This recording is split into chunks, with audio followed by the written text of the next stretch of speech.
Media asing arus utama seperti CNBC, Reuters, hingga VNA menyoroti capaian ekonomi Indonesia yang lebih tinggi dari ekspektasi pasar. Banyak dari mereka yang meragukan data tersebut. Reuters mencatat bahwa kinerja ekonomi tanah air pada kuartal kedua melampaui survei mereka yang memperkirakan pertumbuhan ekonomi Indonesia di kuartal kedua hanya 4,80%.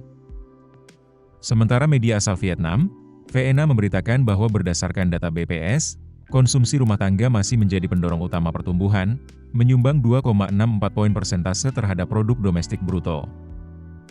Investasi, yang tercermin lewat pembentukan modal tetap bruto, menyumbang 2,06 poin, sementara konsumsi pemerintah hanya berkontribusi 0,22 poin.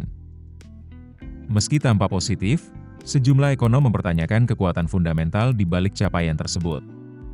Konsumsi masyarakat belum pulih sepenuhnya, sementara investasi swasta masih tampak menunggu arah kebijakan yang lebih jelas.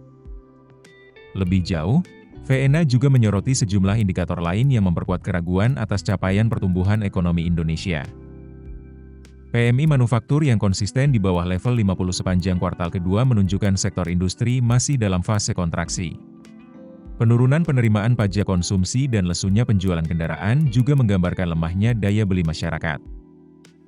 Adapun, CNBC menuliskan capaian pertumbuhan ekonomi Indonesia melampaui ekspektasi pasar dan disebut sebagai yang tertinggi sejak kuartal kedua 2023. Sebelum rilis data BPS, Bank Indonesia memperkirakan pertumbuhan ekonomi nasional berada di kisaran 4,6% hingga 5,4% untuk tahun ini.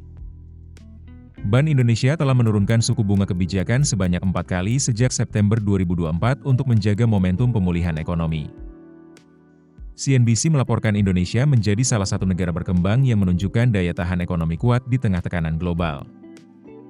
Sejumlah analis internasional memandang tren ini sebagai sinyal positif, meskipun beberapa indikator domestik seperti konsumsi dan belanja pemerintah masih menunjukkan tantangan.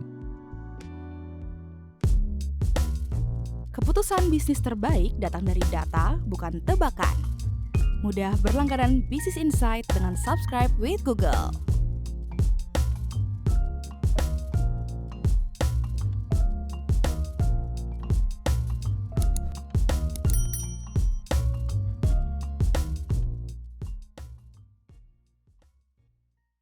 Download aplikasi Kontan sekarang di App Store atau Play Store.